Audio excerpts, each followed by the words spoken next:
الحمد لله رب العالمين والصلاة والسلام على سيدنا وسيد الأنبياء والمرسلين أما بعد فأعوذ بالله من الشيطان الرجيم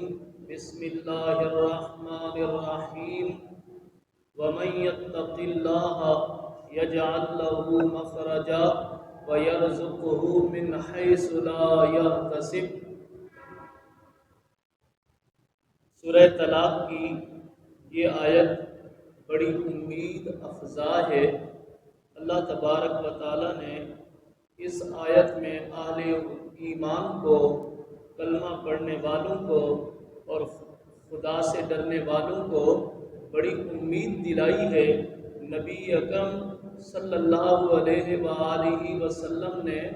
اللہ تعالیٰ کی جانب سے ملنے والی اس امید کو بیان کیا۔ جناب ابو ذر رضی اللہ تعالی عنہ سے روایت ہے کہ میں نبی کریم صلی اللہ علیہ وآلہ وسلم کے پاس بیٹھا ہوا تھا۔ اللہ کے نبی صلی اللہ علیہ وآلہ وسلم نے فرمایا، میں ایک ایسی آیت کو جانتا ہوں کہ اگر تمام لوگ اس آیت پر عمل کریں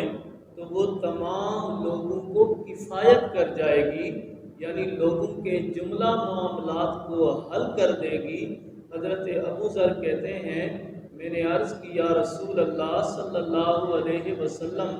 وہ آیت آپ ہمیں ضرور بتائیں۔ اللہ کے نبی صلی اللہ علیہ وسلم نے فرمایا کہ وہ آیت قرآن مجید کی یہ آیت ہے، وَمَن يَتَّقِ اللَّهَ يَجْعَل لَّهُ مَخْرَجًا وَيَرْزُقْهُ مِنْ حَيْثُ لَا يَحْتَسِبُ وَمَن يَتَوَكَّلْ عَلَى اللَّهِ فَهُوَ حَسْبُهُ، کہ جو اللہ سے ڈرتا ہے، تقوی اختیار کرتا ہے، گناہوں کو چھوڑ دیتا ہے، اعمال منہیہ کو ترک کر دیتا ہے اور اللہ اور اس کے رسول کے احکامات پر عمل کرتا ہے، اللہ تبارک و تعالی اس کے لیے خلاصی کے اسباب پیدا کر دیتا ہے، غموں سے، پریشانیوں سے نکلنے کے راستے بنا دیتا ہے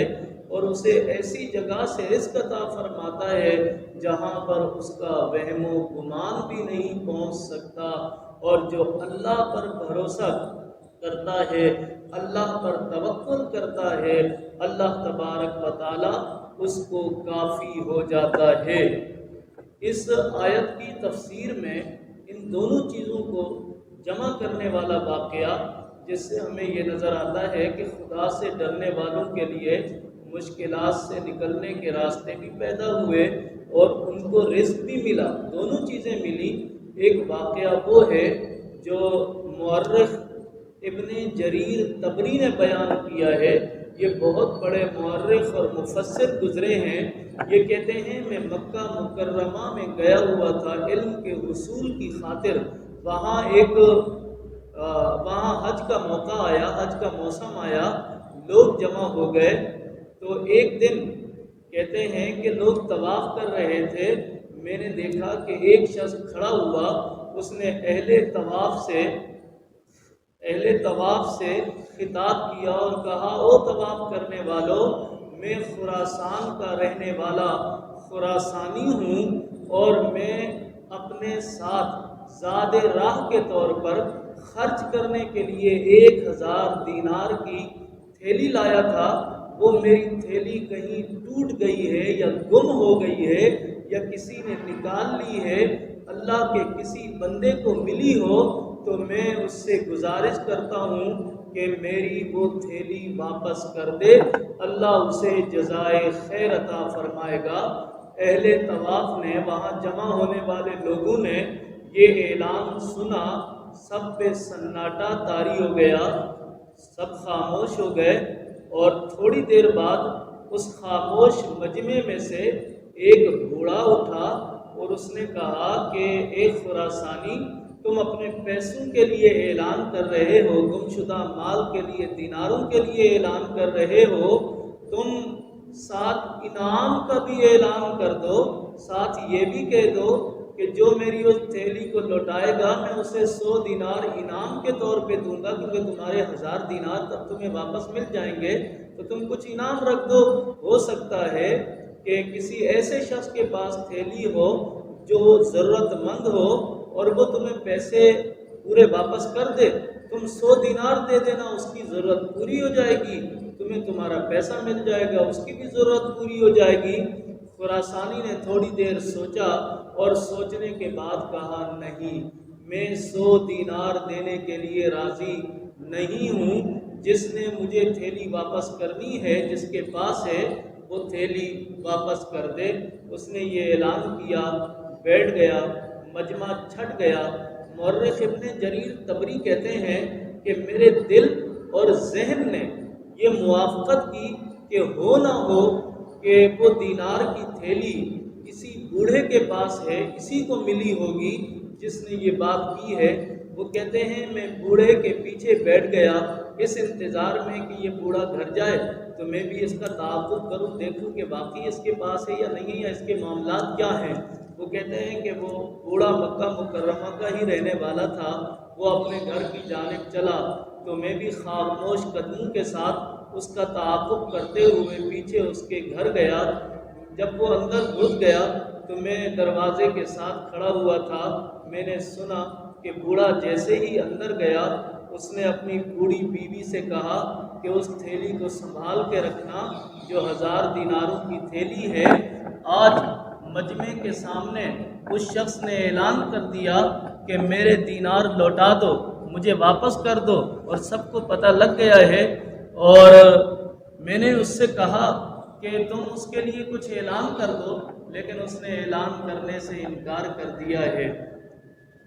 آپ فرماتے ہیں میں نے یہ بات سنی، میں واپس آ گیا، مجھے یقین ہو گیا کہ وہ دیناروں کی تھیلی اسی بوڑھے کے پاس ہے۔ دوسرا دن ہوا، اسی طرح لوگ مطاف میں جمع تھے۔ وہ خراسانی دوبارہ کھڑا ہوا، اس نے اپنے اعلان کو دہرایا۔ یہ بوڑھا بھی جواب میں کھڑا ہوا اور اس نے کہا اگر تم 100 دینار نہیں دے سکتے تو اللہ کے بندے کسی کے لیے 10 دینار کا ہی اعلان کر دو۔ ممکن ہے کہ تمہاری تھیلی اس شخص نے اٹھائی ہو جس کو خود ضرورت ہو دینار کی، پیسے کی، مال کی، اس کی بھی ضرورت پوری ہو جائے گی، تمہارے پیسے بھی تمہیں واپس مل جائیں گے۔ خراسانی نے تھوڑی دیر سوچا اور سوچنے کے بعد کہا کہ نہیں، میں اس کو 10 دینار بھی دینے کے لیے تیار نہیں ہوں۔ بوڑھا پہلے دن کی طرح گھر کی طرف پلٹا۔ مورخ ابن جریر طبری کہتے ہیں کہ میں بھی اس کے پیچھے چلا گیا، اسی طرح وہ گھر میں جیسے ہی داخل ہوا تو اپنی بیوی سے کہنے لگا دیناروں کو سنبھال کے رکھنا، ابھی وہ کچھ دینے کے لیے تیار نہیں ہے، اپنے دیناروں کی واپسی کا مطالبہ کر رہا ہے۔ تو بیوی کہنے لگی کہ ہم یہ سارے کے سارے دینار کیسے واپس کر دیں کہ دیکھ ایک تو ہے، میں ہوں، تیری بوڑھی ماں ہے، تیری 2 بہنیں ہیں، تیری 4 بیٹیاں ہیں، ہم سب مشکلات کی زندگی بسر کر رہے ہیں، ہم سب پریشانیوں کی زندگی اور فقر و فاقے کے ساتھ گزر بسر کر رہے ہیں، ہمارے پاس ایک ٹائم بھی پیٹ بھر کر کھانے کے لیے کچھ نہیں ہوتا، تم یہ سارے لوٹانے کے لیے تیار ہو، کچھ ہمارے اوپر رحم کرو۔ تو وہ اپنی بیوی سے کہنے لگا، بوڑھا کہنے لگا میں نے ساری زندگی حلال کھایا ہے، دوسروں کو بھی حلال کھلایا ہے، تم کیا کہتی ہو کہ میں اس 80-90 سال کی عمر میں آ کے اس طرح خیانت کروں اور خود بھی حرام کھاؤں اور تم لوگوں کو بھی حرام کھلاؤں؟ ایسا ممکن نہیں ہے۔ تیسرا دن ہوا، مورخ ابن جریر کہتے ہیں وہی مطاف کا مقام تھا، خراسانی اٹھا، اس نے اپنے دیناروں کا اعلان کیا۔ بوڑھا اٹھا، اس نے پھر پیشکش کی کہ میں نے تمہیں پہلے دن کہا کہ 100 دینار انعام کا اعلان کر دو، تم نے نہیں کیا، میں نے دوسرے دن کہا کہ تم 10 دیناروں کا اعلان کر دو، تم نے اعلان نہیں کیا،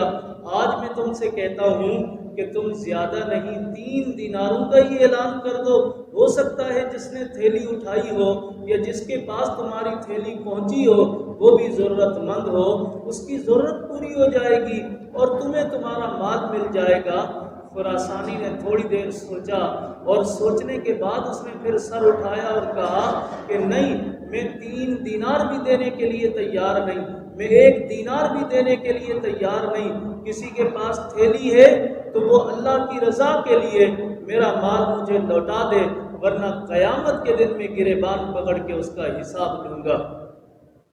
خاموشی ہو گئی، مجمع اپنے اپنے کام میں عبادات میں لگ گیا۔ تو اس بوڑھے نے اس خراسانی سے کہا کہ آؤ میرے پیچھے چلو۔ وہ اپنے گھر تک لے گیا اور گھر تک لے جانے کے بعد وہ اندر گیا، وہ تھیلی نکال کے لے آیا اور اس نے 1000 دیناروں کی تھیلی ویسی ہی جیسی وہ تھی خراسانی کے حوالے کی، اور خراسانی کے حوالے کرتے ہوئے کہا لو اپنے پیسے، لو اپنے دینار، ہم بڑے ضرورت مند تھے، ہم نے 3 دن تک تجھ سے التجا کی کہ تو اپنی رضامندی سے ہمیں کچھ دے دے، لیکن تو نے نہیں دیا۔ یہ تیرا مال ہے، یہ تیری تھیلی ہے، یہ تیری امانت ہے جو ہمیں ملی تھی، ہم تجھے لوٹا رہے ہیں، اپنے پیسے گن لے، اپنے دیناروں کی گنتی کر لے۔ مورخ ابن جریر طبری کہتے ہیں میں بھی چھپ کر یہ سارا واقعہ اور معاملہ دیکھ رہا تھا، پہلے دن سے ہی ٹوہ میں لگا ہوا تھا کہ ہوتا کیا ہے۔ وہ کہتا ہے کہ بوڑھا دیناروں کی تھیلی لینے کے بعد بوجھل قدموں کے ساتھ، مایوسی کے ساتھ اپنے دروازے کی جانب مڑا، اور جیسے ہی گھر میں داخل ہونے لگا تو اس خراسانی نے اس بوڑھے کو کنیت کے ساتھ پکارا اور کہا اے ابو غیاث میری بات بھی سنتے جاؤ۔ وہ بوڑھا رک گیا، خراسانی کی جانب متوجہ ہوا۔ خراسانی کہنے لگا کہ یہ جو 1000 دینار کی تھیلی ہے، اس کا قصہ یہ ہے کہ میرے والد مرحوم جب ان کا انتقال ہونے لگا تو انہوں نے 3000 دینار ترکے میں چھوڑا اور مجھے وصیت کی کہ 2000 دینار تیرے ہیں اور 1000 دینار یعنی تہائی مال کی وصیت کی اس نے کہ یہ 1000 دینار کسی غریب مستحق اور فقیر کو دے دینا تاکہ میرے لیے ثواب کا ذریعہ بن جائیں۔ میں جب یہاں آیا اور یہ گم ہوئی اور اعلان کیا تو میں نے بھی تیری تحقیق اور تفتیش کی کہ تو اس قسم کی بات کیوں کر رہا ہے۔ ان 3 دن کی تحقیق کے بعد میں اس نتیجے پر پہنچا ہوں کہ اہل مکہ میں تجھ سے زیادہ حاجت مند، تجھ سے زیادہ مفلس اور تجھ سے زیادہ غریب کوئی نہیں ہے، اور تجھ سے زیادہ خدا سے ڈرنے والا بھی کوئی نہیں ہے کہ جو امانت داری کے ساتھ میرے سارے دیناروں کو لوٹا رہا ہے۔ یہ 1000 دینار میں اپنے والد کی وصیت کے مطابق تجھے سپرد کرتا ہوں، یہ تو اپنے گھر لے جا، اپنے اوپر خرچ کر، اپنے اہل و عیال پر خرچ کر، یہ میری طرف سے تیرے لیے ہے۔ جب ابو غیاث کو وہ تھیلی ملی اس نے آسمان کی طرف سر اٹھایا، اللہ کا شکر ادا کیا اور اس نے کہا یہ حدیث بیان کی کہ رسول پاک صلی اللہ علیہ وآلہ وسلم نے فرمایا کہ وہ ہدیہ، وہ تحفہ جو بغیر مانگے ملے اور بغیر نفس کے انتظار کیے ہوئے ملے، یعنی مانگنا بھی نہ پڑے اور نفس اس کے ملنے کا حاجت مند اور مشتاق بھی نہ ہو، تو ایسے ہدیے کو قبول کر لینا چاہیے بغیر کسی اگر مگر کے، بغیر کسی دلیل و حجت کے۔ تو اس نے وہ ہدیہ قبول کر لیا اور پھر بوڑھے نے مورخ ابن جریر طبری کو آواز دی، کہنے لگے کہ ہمیں پتہ ہے تم ہمارا پیچھا کرتے ہو، ہمارے حالات کی کھوج لگاتے ہو، اور ان دیناروں میں سے 100 دینار بوڑھے نے مورخ ابن جریر طبری کو دیے اور باقی 900 دینار لے کر اپنے گھر کو چلا گیا۔ حضرت مورخ ابن جریر طبری کہتے ہیں کہ قرآن مجید فرقان حمید کی اس آیت کی برکتوں کا اور اس آیت کے کمالات کا میں نے آنکھوں سے معائنہ کیا کہ اللہ نے سچ فرمایا وَمَن يَتَّقِ اللَّهَ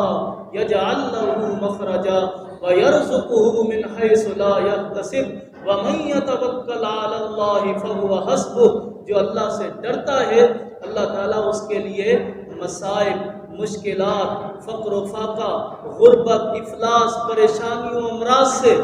نکلنے کا راستہ بھی بنا دیتا ہے اور اسے ایسی جگہ سے رزق عطا فرماتا ہے جہاں بندے کا وہم و گمان بھی نہیں ہوتا، اور جو اللہ پر بھروسہ کرتا ہے اللہ اس کو ہر حوالے سے کافی ہو جاتا ہے۔ مورخ ابن جریر طبری کہتے ہیں کہ پھر ان 100 دیناروں کے ساتھ میں مکہ میں رہا، علم حدیث، علم تفسیر اور دیگر علوم حاصل کرتا رہا، علوم قرآن حاصل کرتا رہا، علوم تفسیر اور علوم حدیث حاصل کرتا رہا، دیگر علوم حاصل کرتا رہا اور ان دیناروں کو بھی خرچ کرتا رہا۔ یوں اللہ نے کئی لوگوں کے لیے رزق کا انتظام فرما دیا۔ قرآن مجید سچا ہے، قرآن کا پیغام سچا ہے، قرآن کی آیات سچی ہیں۔ اللہ ہم مسلمانوں کو عمل کی توفیق عطا فرمائے۔